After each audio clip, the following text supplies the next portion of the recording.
The year was 2012. Sony announced at E3 that Call of Duty would finally be coming to the PlayStation Vita, but oddly enough, no gameplay was shown, only a title and a release date for later that year. This was something the Vita desperately needed and would undoubtedly boost sales for the struggling handheld. So, how did Activision handle the project? Well, naturally, they passed the project to a studio that hasn't made a decent game since the year 2000, gave the development team 5 months to make the game, and released it less than 24 hours after Black Ops 2 for only slightly cheaper.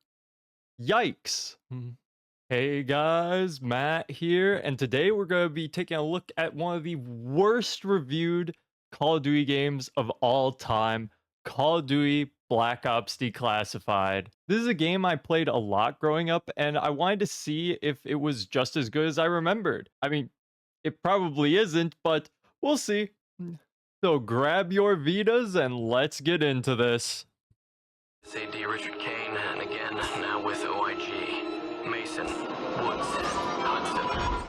Declassified's campaign takes place between the first two Black Ops games, more specifically between 1975 and 1982, and features iconic characters like Frank Woods, Alex Mason, and Jason Hudson across the 10 missions you play through. However, calling this a campaign is pretty generous since the story itself takes a back seat and the campaign feels more like the Spec Ops mode from Modern Warfare 2 and 3, with it even having star ratings, a high score leaderboard, and a way of keeping track of your best overall time for each mission. Now, in theory, this isn't a bad thing. I mean, I loved Spec Ops from the Modern Warfare games, plus it does provide a more pick up and play experience over throwing a full-blown campaign onto the Vita. But unfortunately, Nihilistic's execution of this was very disappointing for a multitude of reasons. Levels only take about 5 to 8 minutes to complete, with the most difficult aspect being the lack of checkpoints and time to kill being shorter than usual. Enemy AI are just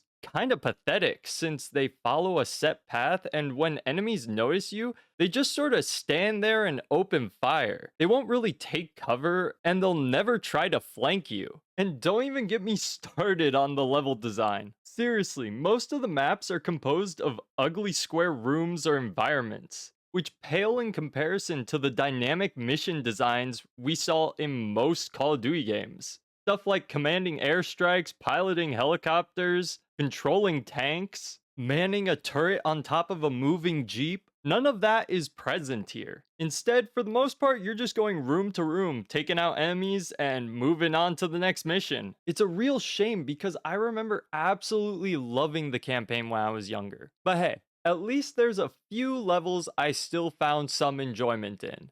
Those being active measures for its utilization of night vision goggles, which actually made the level feel more unique compared to others, and Rocket's red glare, since it changes up the pacing of the game and has you go for a more stealthy approach. Although you can still go guns blazing like the other missions, but if you want that trophy, you go for the stealth. The campaign category also has these time trials thrown in, but it's just a collection of training missions that help familiarize people with the game's controls, and doesn't really provide any lasting experience. But regardless, I do think this is way more fun than the typical tutorial levels that we've seen in previous COD games.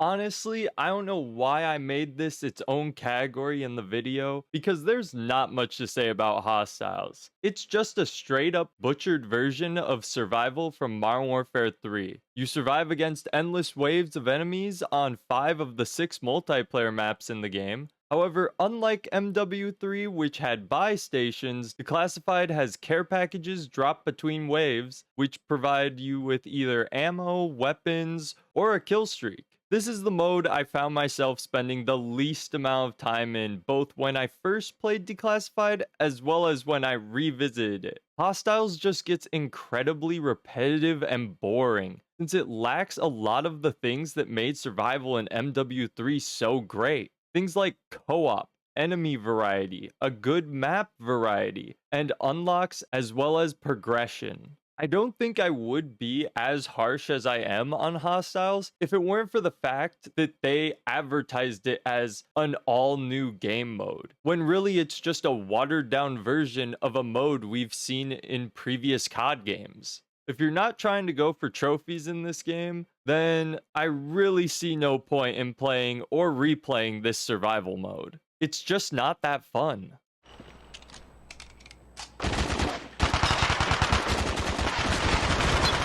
All right, Declassified's multiplayer supports up to 8 players via online or whatever the hell ad hoc is, and has 6 maps, all of which are recreations of maps from previous COD games, mainly Black Ops 1. I'd say most of them are alright, albeit pretty stripped down compared to their console counterparts, with my favorites being Rocket, as well as Intel, and the most ridiculous one being Nuke House, which is literally just Nuketown cut in half. As for game modes, Declassified had 5 modes, all of which were featured in previous COD games. You got the standard Team Deathmatch, Free For All, Kill Confirmed, and then there's Team Tactical and Drop Zone. I like that they included Drop Zone since, in my opinion, it's a very underrated mode, but honestly, Team Tactical feels like a waste, especially when Nihilistic could have included something like Hardpoint or Domination. Overall, the amount of maps and modes is just okay on its own, but when you take into account Call of Duty Black Ops for DS, which came out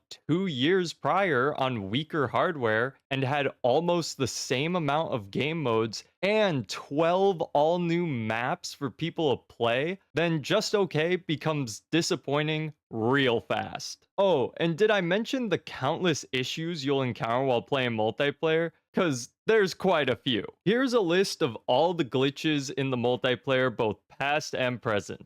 And here's what I experienced in the 5 hours of multiplayer I played recently. Now, to be fair, a lot of these glitches don't affect gameplay and won't ruin your overall experience. However, the chances of you disconnecting while loading a match is about 50-50. And incorrect UAV scans can get annoying, but to be fair, it did only happen once. Regardless, I am still kind of confused as to why some of this stuff is still in the game, considering the fact that the game got post launch updates.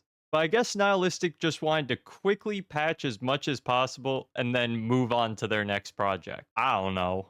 But hey, despite all the negatives, there are some positives to the online. For starters, the gunplay is hands down the best I've experienced from a portable COD game, since we finally have dual analog sticks. Plus, the game fully utilizes all of the Vita's controls, including the back touchpad, and the multiplayer progression system is on par with a lot of what we saw on the PS3 and Xbox 360. And while loadout customization is limited, it's still the best out of all the handheld COD games. All of these positives make the multiplayer kind of feel like a watered down version of Black Ops 1's multiplayer, but in a good way. Is this kind of a cope? Probably. But hey, I enjoyed Declassified's multiplayer way more than Vanguard's. And that bitch got a 73 on Metacritic. If you're able to get into a match and not experience some of the more annoying technical issues, then the online is a pretty fun time overall. To wrap things up, this game is very rough, and you can immediately tell the development was rushed with its incredibly short campaign, mediocre survival mode, and the low amount of multiplayer content. Not to mention all the glitches and bugs in the multiplayer, making it no surprise why Nihilistic stepped down from the handheld gaming scene and closed its doors forever. I will commend Nihilistic for what they were able to accomplish in the amount of time they were given. I know I wouldn't have been able to do any better. Plus, they created a game that over a decade later still has an active player base. And you know what? Despite my criticisms of the game, I think I would have still given it higher than a 33. Maybe like a low to mid 50s, since I still found myself having fun at times while replaying it, and since I was able to enjoy it for much longer than Call of Duty Vanguard. Actually, since I'm handing out scores right now, let's just really quick change that. Perfect. Anywho, if this game piques your interests, why not check it out? I mean, you can find it for as low as 10 bucks on eBay. And for that price, I definitely think it's worth it. Thank you guys so much for watching. I hope you enjoyed the video. Leave a comment down below if you've ever played Call of Duty Black Ops Declassified. Was it a terrible experience or did you love the game? Also, don't forget to drop a like and subscribe for more content like this.